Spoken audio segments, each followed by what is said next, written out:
मैं शर्मा और आप देख रहे हैं नेट्रिक न्यूज़। इस वक्त हम मौजूद हैं दिल्ली के दिल में यानी कनॉट प्लेस पे, जहां पे हम लोगों से, दिल्ली की जनता से खुद जानेंगे कि आने वाले 8 फरवरी को जो वोटिंग होनी है और 11 फरवरी को जो रिजल्ट आने हैं, क्या लगता है किसकी सरकार बननी चाहिए दिल्ली में। ऐसा एक बात बताइए, 8 फरवरी को जो है मतदान होने हैं, क्या लगता है किसकी सरकार बनेगी? 8 फरवरी को चुनाव होंगे। पब्लिक समझ चुकी है इस ढकोसले को, जो झूठ मूठ की और फ्री का दे रहा ना लालच केजरीवाल, कोई नहीं मानने वाला। डीटीसी की बसें आधी भी नहीं रह गई हैं और ये धोखा कर रहा पब्लिक के साथ। और बीजेपी की पूर्ण बहुमत की सरकार बनने वाली है। पब्लिक का मैनिफेस्टो की तरफ ध्यान नहीं है, पब्लिक का तो एक ही ध्यान है, बीजेपी की सरकार बनाएगी पब्लिक। बिल्कुल ठीक है जी। और हमें विकास चाहिए, हमें फ्री की रेवड़ी नहीं चाहिए। ऐसा क्या 5 साल में बुरे हालात हुए दिल्ली के, जो पब्लिक चाह रही है, आप जनता चाह रही है बीजेपी की सरकार बने? देखिए, रोड देखिए, पानी देखिए, बिजली देखिए, बहुत सारी ऐसी प्रॉब्लम्स हैं जो लोग फेस कर रहे हैं, बारीकी से देख रहे हैं और कई बार बोल भी नहीं पा रहे हैं। इधर उधर की चीज़ें देख के ये लोग और बड़ा सा कोई मुद्दा डाल के क्या डीटीसी आ गया है। डीटीसी तो आपने लेडीज़ के लिए फ्री कर दिया, बच्चे क्या वो कल का भविष्य नहीं है स्टूडेंट को, उनको क्यों नहीं किया गया फ्री? स्कूल ही तो जा रहे हैं वो। अगर उनके पास बैग है, यूनिफॉर्म उन्होंने पहन रखी है, तो मेट्रो में भी, और चलो मेट्रो का जो भी है, लेकिन डीटीसी में तो कम से कम फ्री रहना चाहिए ना। अच्छा, तो जो भी उन्होंने और वादे किए थे उसमें से कम 70 वादे किए थे मैनिफेस्टो में पिछले 5 साल में केजरीवाल ने। क्या लगता है कितने वादे पूरे हुए हैं? मुश्किल से 10-12 भी नहीं हुए भैया। क्यों? क्या हुआ है? जो भी वादे करे, चलो ठीक है, बिजली फ्री कर दी, ठीक है, गरीबों के लिए फ्री कर दी, लेकिन अमीरों को तो चूसा जा रहा है। इंसान तो सब बराबर है। तो फ्री सबके लिए है नहीं कुछ यूनिट फ्री है ना, 200 यूनिट फ्री है। उसके बाद तो कितना डबल चार्ज हो गया ना। वो बात तो वहीं आ गई, कान इधर से पकड़ो इधर से पकड़ो। लेकिन उनका मानना है कि दिल्ली की जो बिजली है वो पूरे देश में सबसे सस्ती बिजली है दिल्ली में जो मिल रही है। भैया, जिसके घर में बल्ब ही एक जल रहा है वो क्या पे करेगा और क्या पहले वो करेगा, ये बताओ। सस्ती बिजली को पहले ऐसे समझ लीजिए, सस्ती बिजली सब्सिडी दे के नहीं होता। जब सरकार बनी थी तो बड़े बड़े फाइलें लेके बोलते थे कि बिजली कंपनियां मुनाफे में चल रही हैं, उसका दाम कम कराएंगे। अभी सरकारी खजाने से पैसा, सेठ को पैसा उतना ही मिल रहा है। बात समझिए, तो ये सस्ता नहीं कुछ हुआ है, टैक्स पेयर के पैसे हैं। दूसरी बात है, सबसे जो केजरीवाल जी ने भरोसा खोया है, किसका भरोसा? अपने गुरु अन्ना हजारे का भरोसा, अपने साथी कुमार विश्वास का भरोसा, अपने साथी आशुतोष गुप्ता का भरोसा, आशीष खेतान का भरोसा। इसके बाद ये सारे जो है अपने दोस्तों का, आपको कुमार विश्वास के बाद आपको जोगेंद्र यादव का, आपको प्रशांत भूषण का, ये क्या सारे लोग गए गुजरे बेईमान थे? इसका मतलब ये लोग ज़्यादा करीब से देखा कि आदमी दगाबाज धोखेबाज है, इसलिए इसका साथ छोड़ देना चाहिए, और उन्होंने लोग छोड़ा। तो दिल्ली की जनता अगर उसका साथ छोड़ रही है तो इसमें क्या नया है? क्या नया है? बीजेपी के जो सांसद हैं और उन्होंने कह दिया कि केजरीवाल एक आतंकवादी हैं, तो क्या आतंकवादी बोलना भी क्या सही है किसी सीएम? राजनीति नहीं, ये तो बिल्कुल सरासर गलत है। आतंकवादी तो नहीं कहेंगे, क्योंकि वो भी हमारे ही देश के हैं और इसी देश के हैं, इसी देश के हित में भी सोचते भी हैं, कहीं ना कहीं सोचते भी हैं। तो आतंकवादी तो हम नहीं कहेंगे, और जो कहता है वो गलत कहता है। अच्छा, तो कहीं ना कहीं जो सपोर्ट तो करते हैं आतंकवादी को, अगर सपोर्ट करें, मैं ये नहीं बोल रहा हूँ आतंकवादी है, बट ये उनके साथ खड़े होना ये भी तो गलत बात है। ये बात भी तो है। किसके साथ? जो भी है आतंकवादी के सपोर्ट में। बताओ, निर्भया रेप कांड में भी अहमदुल्ला खान जो उनके एमएलए हैं ओखला से, वो भी कहीं ना कहीं उनके वीडियो वायरल होते हैं शाहीन बाग के साथ। अमानतुल्लाह ने पूरे देश विरोधी बयान दिए और उसको टिकट दे दिया। आप बताओ कि जो भी देश विरोधी, देश के ये क्यों एक चलन शुरू हुआ है कि देश के विरोध में जो बोलेगा उसको सपोर्ट में केजरीवाल जी आ जाएंगे? ये तो ठीक बात नहीं है। मैं भाजपा का समर्थक नहीं हूँ, लेकिन सच्चाई ये होनी चाहिए कि जो भी गलत कर रहा है उसको सजा हो। एक बार भी जो मान लो आग लगाए गए, सारे बसें फूंकी गई और सारी चीज़ें हुई, एक बार भी उसका खंडन इन्होंने नहीं किया। आज की तारीख में शाहीन बाग दिल्ली सरकार के अंदर में है, एक बार भी वो खुद नहीं जा रहे कि भाई आप लोग धरना प्रदर्शन क्यों कर रहे हैं। वो तो साथ दे रहे हैं, शाहीन बाग वालों कह रहे हैं हम तुम्हारे साथ हैं, सिसोदिया जी ने कहा है, तो ये गलत कहा है बिल्कुल, ठीक है ना? जो साथ दे रहे थे इसका मतलब वही करा रहे हैं। शाहीन जालियांवाला बाग और शाहीन बाग में का जो एक तुलना हो रहा है, वो हमारे वीर शहीदों का अपमान हो रहा है। क्यों? क्योंकि साइमन कमीशन के खिलाफ में जालियांवाला बाग का बैठक हो रहा था बैसाखी के दिन, और यहाँ पर क्या हो रहा है, एक कानून जो बना है उस कानून के खिलाफ तुम बात कर रहे हो, उसमें इसलिए कि दूसरे देश के मुस्लिम हमारे देश में आ जाएं, तो इसके लिए तो आपका दोनों का तुलना करना तो बिल्कुल गलत है ना। अच्छा, जिस तरह से वो काम के लिए वोट मांग रहे हैं, इस बार उन्होंने बोल दिया है कि अगर मैंने काम किया है तो ही मुझे वोट दीजिएगा, वरना मुझे ये वोट तो बड़ा मत हंसने दीजिएगा। वाली बात है, जनता भी हंसेगी। 5 साल बोलते रहे कि केंद्र हमें काम नहीं करने देता, और बोलते हैं काम के नाम पे तो ऐसे ही जीरो हो जाएगा। केंद्र ने जब कोई काम करने नहीं दिया, उसके बाद फिर काम के नाम पे आप आ गए वोट मांगने, तो कोई मीनिंग नहीं बनता एक। और फ्री कर देना 2-3 चीज़ों को, ये कोई काम नहीं होता। काम होता, आपने मैनिफेस्टो में भी लिखा था इतने कॉलेज बनाएंगे, इतने स्कूल बनाएंगे, इतने हॉस्पिटल बनाएंगे। एक भी 5 साल से हो गए, 6 साल हो गए, पीछे भी 1 साल उन्होंने सरकार चलाई थी, एक भी स्कूल अगर उन्होंने खोला हो, एक भी अगर कॉलेज खोल दिया हो नया, तो नहीं, अब वो नहीं करेंगे। वो पहले बोला कि नया सूट पैंट दूंगा, बोला नहीं, एक जेब लगा दिया था इसमें, कमरे बना दिए, वो 2-4 कमरे कहीं बना दिए, कहीं 10-20 कमरे बना दिए, डेकोरेशन कर दिया, डेकोरेशन कर दिया। तो काम की बात अगर करें केजरीवाल जी, तो कहीं भी टिकते नहीं है। तो इतना पलटी मारा इन्होंने कि आज की तारीख में उनमें और दूसरे पार्टियों में कोई फर्क करना मुश्किल है, तो फिर दूसरी पार्टियां क्यों नहीं, ये प्रश्न है। आप मोदी जी ने ये बोला था कि ना जितने भी लोग सिलेंडर फ्री में नहीं लेना चाहते, सब्सिडी, आपने अपनी सब्सिडी विड्रॉ कर दी है? हाँ, छोड़ दी। कब छोड़ी है? आज ही छोड़ा, हमने लिया आज ही छोड़ा हमने लिया ही नहीं, हमने नहीं, ये देख लो ना, हमने लिया ही नहीं, हमने सब्सिडी लिया नहीं। क्यों नहीं लिया? अगर आपको दिल्ली में विकास देखना है ना, तो सीपी में खड़े होकर विकास नहीं देख पाएंगे, जाके लोकल कॉलोनी में विकास देखो। मेरी उम्र 29 साल है, हमारी सड़क कभी नहीं बनी, ठीक है, लेकिन हमारे यहाँ के जो विधायक है उन्होंने हमारी सड़क 5 साल के अंदर बनवा दी, वो भी आरसीसी, ठीक है। और हमारी गली में उन्होंने सीसीटीवी कैमरे भी लगवाए हैं, और लाइट नहीं थी, हमने एक कंप्लेंट करी बिजली दफ्तर में, हमारे यहाँ भी लाइट भी लग गई। काम नहीं किया केजरीवाल ने, बिल्कुल काम नहीं किया। आप मेरे साथ चलो, मैं दिखाता हूँ रोडों में कितने गड्ढे हैं, आप मेरे साथ चलो। और वहाँ इनके जो विधायक थे हमारे यहाँ, हमारे बगल में रहते थे, पड़ोस में, और अब वो कोठी लेके अलग रह रहे हैं, पैसे वाले गाड़ी वाले हो गए हैं। वो कहाँ से आया पैसा? पब्लिक का पैसा। 4.5 साल में इस बहरूपिये को कैसे होश आया? ये बसें फ्री कर देता 3 महीने के लिए, कभी पानी फ्री कर देता, कभी बिजली फ्री कर देता। ये एक ऐसी परंपरा डाल दी इसने यहाँ पे दिल्ली में, है लोगों को बेकार करने के लिए। अपने एमएलए बढ़िया रहें, तनख्वाहें उनकी ज़्यादा हो जाएं, सारे ऐशो आराम वो लूटें। आज सारी आप दिल्ली में जाके देखिए, हर वार्ड में जाके देखिए, सारी गलियां खोद के डाल दी। अरे इससे पहले 5 साल का मर गया था तू, जब तो कुछ काम करके दिखाता ना, अभी क्यों खोद दी? आज 15-15 दिन लोग सफर कर रहे हैं, अपनी गाड़ियां पार्किंगों में जाके खड़ी करके आ रहे हैं, परेशान हो रहे हैं। तो इनका मुद्दा है सिर्फ परेशान करना। और ऐसे मैं तीर्थ यात्रा करा रहा हूँ, अरे पहले अपने अम्मा बाबा को तीर्थ यात्रा करा ले, दुनिया जनता को जब कराएगा। इससे पहले दिल्ली वाले खाते नहीं थे, रोटी नहीं खाते थे क्या, या रहते नहीं थे, बिजली का बिल नहीं देते थे, पानी का बिल भी देते थे। ये कैसी परंपरा डाल रहा है ये? मैं बच्चों की कसम खाता हूँ, मैं कुछ नहीं लूंगा। फिर वो 30-35 ऐसी लगे हुए उस कोठी में, वो कोठी ली इसने, आज बड़ी बड़ी गाड़ियों में घूम रहा है। सारे क्रिमिनल इसके एमएलए, इसके साथ अमातुल्लाह खां क्या है भाई, उस पर क्रिमिनल केस है, और ऐसे कितने केस हैं इनके ऊपर। तो सब बहरूपियों वाली बातें, ये बिल्कुल बेकार है। इसने और कुछ नहीं करना, माना, फिर भी पब्लिक अंधी होके वोट इसे देगी।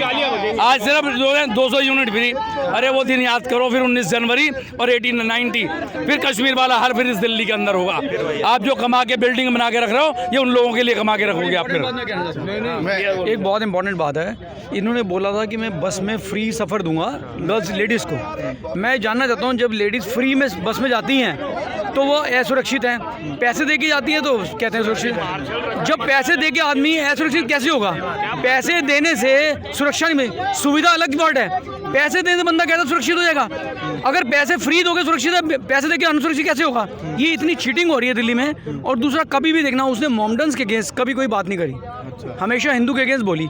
हमें हिंदू मुस्लिम सिख ईसाई कोई प्रॉब्लम नहीं है, सारे लोग हमारे हैं। प्रॉब्लम ये है कि जो भी काम तरीका ही है उसको न्यूट्रल होकर चलाना इनको नहीं आता। भाई साहब ज़्यादा नंबर ये 11 तारीख के बाद देखना, ये सारे के सारे जो है। दूसरी बात, आप कभी देखना, लोगों को पानी बिजली फ्री देना इंपॉर्टेंट नहीं है, उनको काम दो। अगर उनकी फ्री की आदत बढ़ गई तो कश्मीर में लोग सब फ्री में करते थे, कश्मीर में 2 रुपए का चावल मिलता था, उसके बाद उन्होंने काम नहीं किया, पत्थरबाजी करनी शुरू कर दी। आप लोगों को काम दो, बजाय पैसे फ्री करने के उनको फ्री यात्रा करने की ये मत करो, उनको काम दो। ये काम नहीं देना चाहता, लोगों को फ्री कर रहा है, उनकी हालत बिगाड़ देगा। जब हालत बिगड़ जाएगी तो लोग बर्बाद हो जाएंगे, ये आबाद हो जाएगा, पूरी दुनिया बर्बाद हो जाएगी। उसका क्या फायदा दिल्ली करने का? सर की बात बहुत अच्छे उस पर रखूँगा। फ्री की जहाँ बात है, दिल्ली के अंदर हम कह रहे हैं कि भाई 200 यूनिट फ्री मिल रही है, केजरीवाल सरकार दे रही है, बहुत अच्छी बात है, लोग उसका ऑब्जेक्शन बिठा रहे हैं। बट मैं इन्हीं पब्लिक से पूछना चाहूँगा, आज तक एमपी को 4000 फ्री यूनिट मिल रही है, पब्लिक ने कितना हल्ला मचाया है, आज जो लोग इतने जागरूक है। अब एक बात रही विकास की बात, लोग कह रहे हैं कि भाई स्कूल में शिक्षा का स्तर क्या हुआ है। आज आप मैं कंपैरिजन कर रहा हूँ, आप किसी भी स्टेट के स्कूल की कंपैरिजन करा लो दिल्ली सरकार के स्कूलों से। मैं खुद दिल्ली में पटपट के विधानसभा क्षेत्र से, जिस स्कूल को टेंट वाला स्कूल बोला जाता था, आज वो स्कूल एक मॉडल स्कूल में आता है। उस स्कूल की आप फैसिलिटी देखोगे, आप उस स्कूल की सर्विसेज देखोगे, आपको बहुत वो मिलेगा। एक सारे बड़ी इम्पोर्ट मैं बताता हूँ,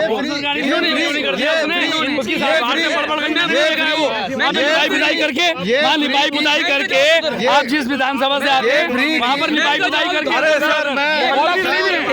बड़ी इम्पोर्टेंट, एक मिनट स्कूल बनाने का और 600 शराब के ठेके खुलवा दिए दिल्ली के अंदर, ठीक है। आज आप आम आदमी पार्टी के कार्यकर्ता से पूछो तो वो बोलते हैं कि जो हमारा राज्य फायदे में। अरे भैया, राज्य है क्या कोई लाला जी की दुकान है जो फायदे और घाटे की बात है? आप एजुकेशन की बात करते हो, एजुकेशन में आप 40% बजट यूटिलाइज नहीं कर पा रहे, हेल्थ में आप 30% बजट खर्च कर रहे हो। आपके 268 डिस्पेंसरीज थी, वो घट के 258 हो गई। आपने कहा था 1000 जो है हम मोहल्ला क्लिनिक खोलेंगे, मुश्किल से 200 मोहल्ला क्लिनिक खुले हैं, उसमें से भी आधे मोहल्ला क्लिनिक में कुत्ते और गधे सो रहे हैं। और उसके बाद आप बोलते हो कि हमने रेवोल्यूशन ला दिया। दिल्ली के अंदर 2014 में 38 अस्पताल थे, आज वो घट के 37 हो गए हैं। एक नया अस्पताल नहीं बनाया, 10,000 बेड बढ़ाने की बात हुई थी। 2019 में इनका स्वास्थ्य मंत्री विधानसभा के अंदर बोलते हैं जी हमने जो है पिछले 4 साल में कुल 364 बेड बढ़ाए हैं। अरे भैया, कहाँ हो रहा है? जब दिल्ली का मुख्यमंत्री अपना इलाज कराने बेंगलोर जाता है, अपने बच्चे पढ़ाने के लिए नोएडा भेजता है, तो कौन सी क्रांति हो रही है? आज अगर आम आदमी पार्टी का कोई भी कार्यकर्ता वोट मांगने आता है तो मैं दिल्ली के वोटरों से अपील करूंगा कि उस विधानसभा में 50 आम आदमी पार्टी के नेता अपने नाम गिनवा दे जो अपने बच्चों को सरकारी स्कूल में पढ़ा रहे हैं। अगर उस विधानसभा में 50 आम आदमी पार्टी के नेता अपने बच्चों को सरकारी स्कूल में पढ़ा रहे हैं तो हम मानेंगे कि शायद कुछ काम हुआ है। जब मुख्यमंत्री के बच्चे पढ़ते हैं नोएडा में, एमईटी स्कूल में, और उसके बाद इलाज कराने जाते हैं आप खुद बेंगलोर में, तो भैया कौन सी क्रांति की बात कर रहे हैं आप आज दिल्ली के अंदर 50% से ज़्यादा अस्पतालों में ऑक्सीजन के सिलेंडर नहीं है। आपके जो ब्लड बैंक है 60% ब्लड बैंक काम नहीं कर रहे। हॉस्पिटल के अंदर 30% से ज़्यादा नर्सिंग स्टाफ नहीं है। मेडिकल कॉलेज में 70% से ऊपर जो है मेडिकल स्टाफ नहीं है। आप कौन सी क्रांति? लेकिन वो तो बोल रहे हैं कि बिहार या यूपी या पूरे इंडिया से जो लोग आते हैं फ्री इलाज करा के जाते हैं। सर, देश की राजधानी है दिल्ली, और यहाँ पे पूरे देश का इंसान आएगा, ठीक है। अरविंद केजरीवाल जी खुद हरियाणा से आते हैं, उनका निवास स्थान उत्तर प्रदेश में है और वो मुख्यमंत्री बनते हैं दिल्ली के। अच्छा, और वो इस राजधानी में जो पूर्वांचल के लोग हैं उनका वोट केजरीवाल जी को बहुत पसंद है, परंतु वो लोग ना पसंद है। बोलते हैं एक बिहारी 500 रुपए लेके आता है और यहाँ आके 5 लाख का इलाज कराता है। अरे भैया, ये देश का सिस्टम है, क्यों नहीं आएगा? बिहार का भी आएगा, बंगाल का भी आएगा, उड़ीसे का भी आएगा, हर जगह का आएगा। पर अरविंद केजरीवाल जी क्षेत्रवाद के तहत लोगों के साथ डिस्क्रिमिनेशन नहीं कर सकते, और वो इस दिल्ली की फिजाओं में क्षेत्रवाद कर रहे हैं, जातिवाद कर रहे हैं, भाषावाद कर रहे हैं और तुष्टीकरण की राजनीति को जबरदस्त तरीके से हवा दे रहे हैं। आज केजरीवाल जी की उपलब्धियां मैं आपके चैनल के माध्यम से बताता हूं।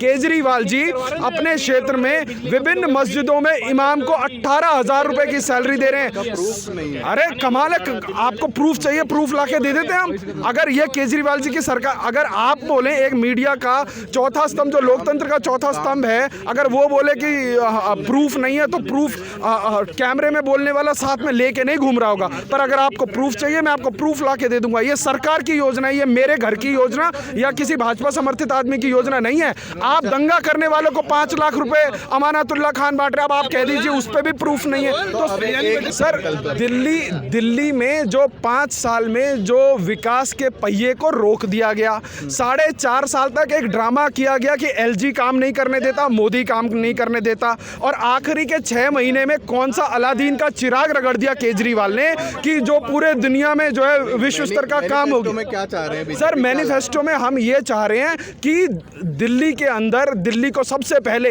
वर्ल्ड क्लास राजधानी बनाई जाए, जो दिल्ली में इंफ्रास्ट्रक्चर के रुके हुए काम है वो करे जाएं, और जो दिल्ली में सबसे बड़ी बात देश की राजधानी है, जो यहाँ पे सुरक्षा का माहौल इतना खतरनाक हो चुका है, दिल्ली के अंदर कुछ दंगाई लोग एक 4 किलोमीटर की सड़क को जो है हाईजैक करके बैठे हैं। ऐसी स्थिति कभी ना पनपे। दिल्ली के अंदर जो दंगाई हैं उनके अंदर लॉ एंड ऑर्डर का खौफ हो। हम ऐसी सरकार चाहते हैं जो मजबूरी के साथ नहीं, जो मजबूती के साथ दिल्ली की जनता के साथ खड़ी हो। हम ये चाहते हैं। क्या हो मैनिफेस्टो में? मैनिफेस्टो में यही होना चाहिए कि जो हमारे काम रुके हुए हैं वो पूरे हों। आज 5 साल में 50 मेरे ही क्षेत्र में विधानसभा में, गोंडा विधानसभा, वहाँ जितनी गली आती 5 साल में एक गली नहीं बनी। आज इलेक्शन हो रहे हैं, दबादब गली तोड़ के बना रहा। दबादब क्यों बना रहा भाई? तो कैमरे लगे हुए हैं मेरी पूरी विधानसभा में, केजरीवाल ने लगाए हैं, लेकिन चालू एक भी नहीं है। और जो मेरे गोंडा विधानसभा में 4 मोहल्ला क्लिनिक है, 4 में से 5 ऐसे हैं जो स्मैक पीते हैं वहाँ। ये तो ठीक है, प्रूफ लाए भाई। मोहल्ला क्लिनिक आपको प्रूफ चाहिए, प्रूफ मिल गया। यहाँ पे मोहल्ला क्लिनिक बंद है। और शाहीन बाग का जो मुद्दा है सीए का, वो सेंट्रल गवर्नमेंट ने लेकर आई है, ठीक है, वो सपोर्ट करे रिजेक्ट करे जो मर्जी करें, अगर सेंट्रल का कोई बंदा जाएगा तभी उस पर कुछ हो सकता है। बात तो ये है कि जो उनके एमएलए हैं, जो वहाँ ओखला से विधायक है अहमदुल्ला खान, वो खुद ही बोल रहे हैं। कौन भड़का? क्या बोलते उन्होंने? क्या बोलते मुझे? ठीक है, आप परवेश वर्मा का ले लो, इन्होंने क्या कह दिया? केजरीवाल क्या कहते हैं? आतंकवादी है। किसी लिए बोलते आतंकवादी? उसका मतलब उन्होंने पता क्या बोला है? जिन्होंने दिल्ली की जनता को चुना है उसको उन्होंने आतंकवादी बोला है। सबके भाई दिल्ली का जो मुख्यमंत्री आतंकवादी, इसका मतलब दिल्ली वाले भी तो आतंकवादी हैं। किस आधार पर आतंकवादी बोल दिया? अगर केजरीवाल आतंकवादी होता ना तो वो जेल में होता। अरे भाई मेरी बात सुन ले, मोदी को 2014 में भी इन्होंने हिंदुस्तान के लोगों ने करा, इन्होंने आतंकवादी पे ये भड़क गए ना, मोदी को सुबह से शाम तक गाली देते हैं, तो ये भी तो भारत का अपमान हुआ ना। सब लोगों ने वोट दिया था, तो फिर तो अभी जो बीजेपी का मैनिफेस्टो जारी होने वाला है, क्या लग रहा है उसमें कि मैनिफेस्टो में क्या बीजेपी ऐसा रखे दिल्ली की जनता के लिए? मैनिफेस्टो में आप क्या चाह रहे हैं कि क्या हो? सर, पहली बात तो जितने भी ये बस स्टॉपेज हैं आप बैठ नहीं सकते उन पे, ठीक है, सड़क पे खड़े होकर ही बसें पकड़नी पड़ती हैं क्योंकि गंदगी इतनी होती है।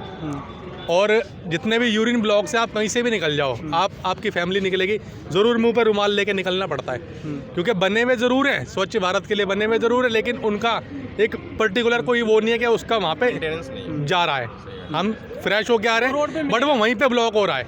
इतनी गंदगी होती है कि आप घुस के कर ही नहीं पाओगे, तो आपने साइड में करना पड़ेगा। और maximum to maximum bus stand के बराबर में होते हैं, तो लोग बैठ ही नहीं पाते हैं। और एक स्पीड का जो चलान होता है कार के ऊपर, वो बाइक के ऊपर भी होना चाहिए मेरे हिसाब से, क्योंकि मैक्सिमम एक्सीडेंट बाइक से ही होते हैं। बाइक वाला कट मार के जाएगा तो कार वाला बेचारा डिस्टर्ब होएगा ही होएगा। तो जो चलान बाइक के ऊपर होते हैं वो तो बाइक के ऊपर भी होने चाहिए जो कार पे होते हैं। स्पीड लिमिट कार की है तो बाइक की भी होनी चाहिए।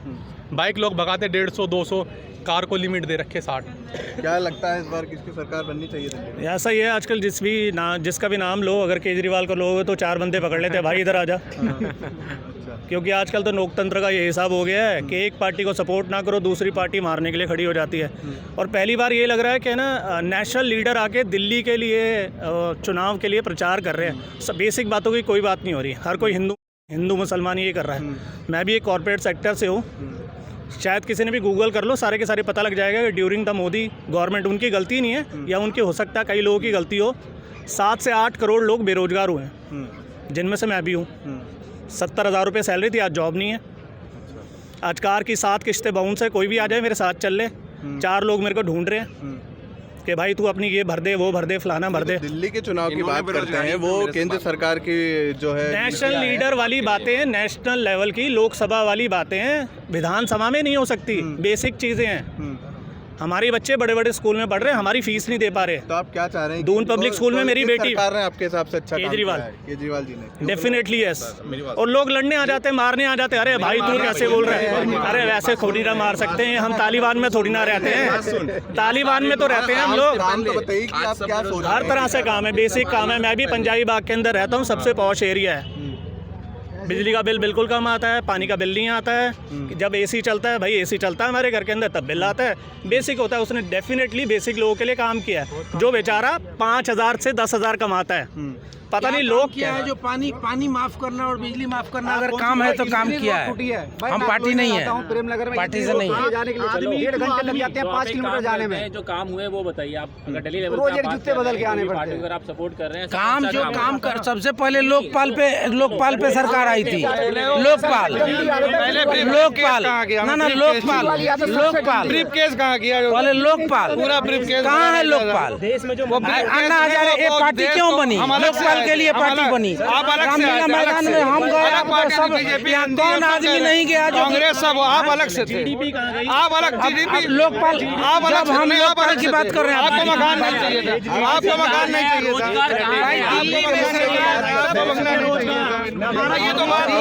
हम जो है वो यहाँ पे दिल्ली के मुद्दे पे बात करने आए हैं।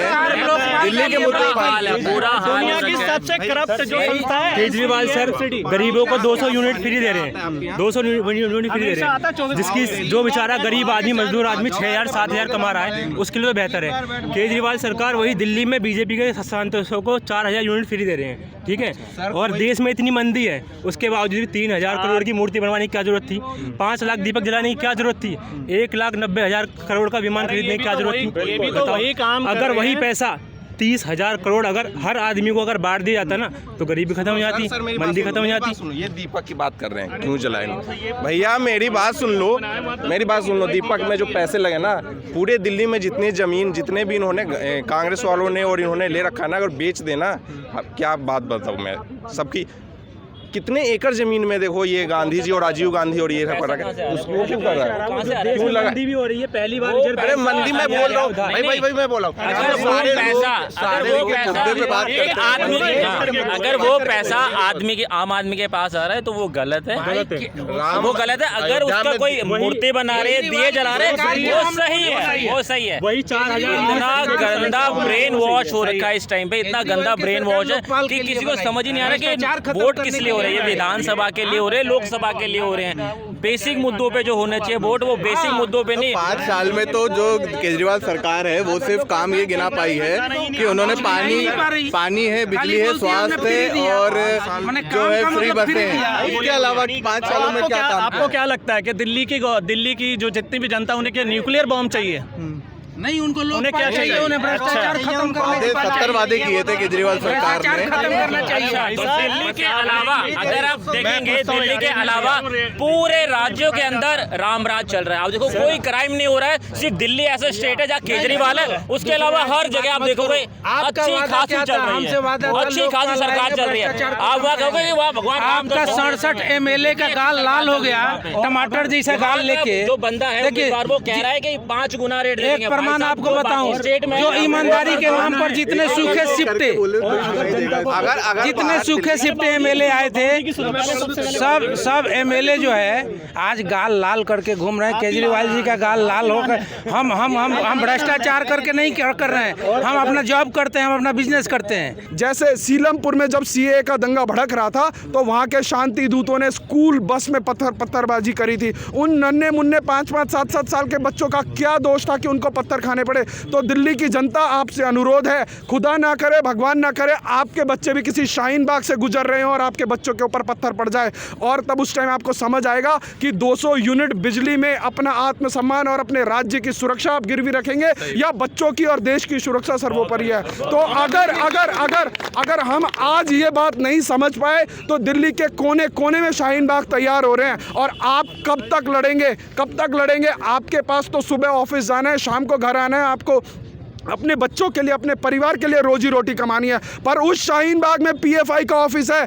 170 करोड़ रुपए की फंडिंग विदेश से हो रही है, वहाँ बिरयानी खिलाई जा रही है, वहाँ लोगों को ऑर्केस्ट्रेटेड तरीके से बिठा के पे करके वहाँ आंदोलन कराया जा रहा है। साहब आप आज आप अपना चैनल लेके जाइए और उनसे पूछिए कि आपके आंदोलन का अभिप्राय क्या है, आपको क्या प्रॉब्लम है।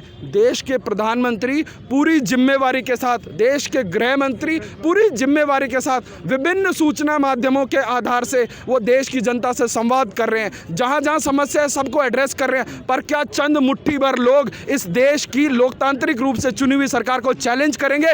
303 सीट सिर्फ एक पार्टी की अपूर्ण बहुमत की सरकार है, तो ये सरकार ना झुकेगी, ना डरेगी, ना इनके सामने घुटने टेकेगी। ये लोग बोलते हैं कि प्रधानमंत्री आके हमसे बात करे। अरे भैया, तुम्हारी औकात क्या है? तुम क्या हो? तुम कहीं के जनप्रतिनिधि हो, कोई विधायक हो, सांसद हो? अरे भाई, तुम्हारे चुने हुए प्रतिनिधि हैं, वो जाके लोकसभा के अंदर, विधानसभा के अंदर डिबेट करें ना। जब इस CAA का इस देश के मुसलमानों से कोई लेना देना नहीं है, तो वो चंद मुट्ठी भर लोग दिल्ली की जो शांति है, जो दिल्ली की आबो हवा है, उसको खराब करने के लिए तुले हुए हैं। और मैं आपके चैनल के माध्यम से एक चीज़ और कहता हूँ, आज बड़ा आसान होता है ना इस देश के अंदर बोल देना कि सांप्रदायिकता हो रही है, इस देश के अंदर भाईचारा खराब हो रहा है। साहब, क्या इस देश में, इस दिल्ली में भाईचारे की ठेकेदारी 80% बहुसंख्यक समाज की है क्या?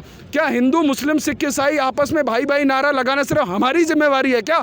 उसमें उस शाहीन बाग में क्या नारे लग रहे हैं? हिंदुत्व की कब्र खुदेगी JNU के नारों पर, फक हिंदुत्व। आप जाके देखिए, वहाँ पोस्टर्स लगे हुए हैं, वहाँ आसाम को भारत से काट देने की बात होती है। साहब, तो उन लोगों का जो विरोध है, उन लोगों का विरोध ना CAA से है, ना किसी कानून से है। उनका विरोध जो देश का बहुसंख्यक समाज एकत्रित हो रहा है, जो राष्ट्रवाद की जो लहर चली है, सिर्फ उससे उनके पेट में मरोड़ हो रही है, और कोई दूसरा जो है मुद्दा नहीं है। एक आखिरी सवाल ये है कि विधानसभा चुनाव में कितनी सीटें लग रही है इस बार? सर, आम आदमी पार्टी सर, आम आदमी पार्टी 67 सीटें जब लाई थी, तब भी आम आदमी वालों को ये नहीं था कि जो है हम 67 सीट लाएंगे। परंतु दिल्ली की जनता ने सोचा कि एक आदमी जो है अन्ना हजारे के आंदोलन के माध्यम से आया है और वो एक भ्रष्टाचार मिटाने की बात कर रहा है, तो दिल्ली की जनता उस केजरीवाल, उस खुजलीवाल के झांसे में आके दिल्ली की जनता ने 67 सीट दे दी, क्योंकि उस आदमी ने, मैं आपको वादे याद कराता हूँ, क्योंकि हमारी देश की जनता बहुत जल्दी भूल जाती है साहब।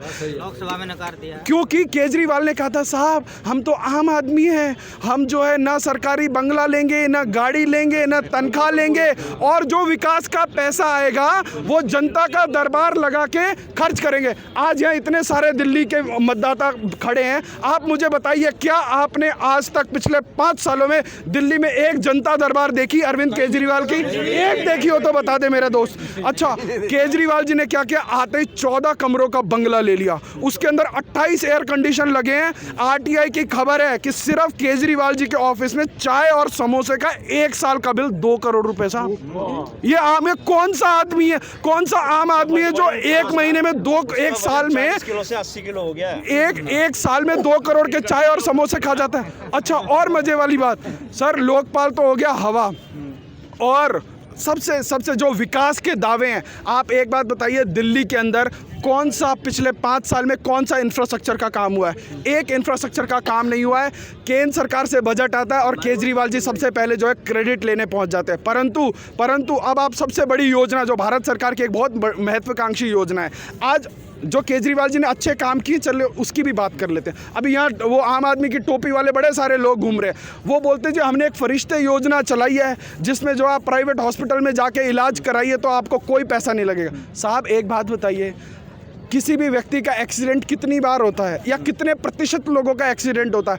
एक्सीडेंट एक अचानक होने वाली घटना है, जो बहुत ही जिसकी जो है कम प्रतिशत में संभावना होती है। आप मान लीजिए 100 में 1%, 2% होती है। परंतु जो बेसिक मेडिकल फैसिलिटी है, वो एक सुविधा केजरीवाल जी ने रोक दी, आयुष्मान भारत की, जिसमें एक आदमी को 5 लाख रुपए तक का प्रतिवर्ष जो है इलाज मुफ्त मिलता है। प्रतिवर्ष, 5 वर्ष नहीं कह रहा, प्रतिवर्ष। तो केजरीवाल जी, आप जो केंद्र सरकार की योजना है उनको रोक रहे हैं, वो विकास की योजनाएं जनता तक पहुंचने नहीं दे रहे। साहब, पिछले साल ये योजना लॉन्च हुई थी, अभी तक 1 करोड़ लोग इस योजना का लाभ ले चुके हैं। ठीक है, ये योजना ये नहीं कहती कि आयुष्मान भारत हिंदू योजना, आयुष्मान भारत सिख योजना, ये आयुष्मान भारत योजना है। ये केजरीवाल जी की तरह नहीं है कि हम इमामों को 18,000 रुपये देंगे, सहायक इमामों को 14,000 रुपये देंगे। ठीक है, दंगे फैलाने वाले को 5-5 लाख रुपए देंगे, ऐसा बिल्कुल नहीं है। तो ये जो जात पात और तुष्टीकरण की राजनीति केजरीवाल जी कर रहे हैं, ये दिल्ली के लिए खतरनाक है। तो मैं दिल्ली की जनता से पुनः अनुरोध करूंगा, जितने भाई लोग यहाँ पे हैं, आप अपने अपने क्षेत्रों में जाएं, कम से कम एक व्यक्ति अपने 50 साथियों को जो है इस चीज़ के लिए प्रोत्साहित करे। पहली चीज़ वो वोट डालने के लिए प्रोत्साहित करे, और दूसरी चीज़ दिल्ली के भविष्य के लिए वोट करने के लिए प्रोत्साहित करे। क्योंकि फ्री की राजनीति से इस दिल्ली का बेड़ा गर्क पिछले 5 साल में हो चुका है। अगर ऐसा ही रहा तो 5 साल में दिल्ली की आबो हवा और खराब हो जाएगी। तो जैसा कि आपने सुना, यहाँ पर लोग जो है वो ये चाह रहे हैं कि इस बार जो है केजरीवाल के कामों को देखकर वोट किया जाए, या फिर शीर्ष नेतृत्व जो बीजेपी के हैं, मोदी सरकार, उनको देखते हुए वोट दिया जाएगा। खैर, ये तो 11 फरवरी को होने वाली काउंटिंग में ही पता चलेगा। जब तक आगे की खबरों के लिए हमारे साथ बने रहिएगा और देखते रहिएगा नेट्रिक्स न्यूज़। आप देख रहे हैं नेट्रिक्स न्यूज़, साहस सच कहने का।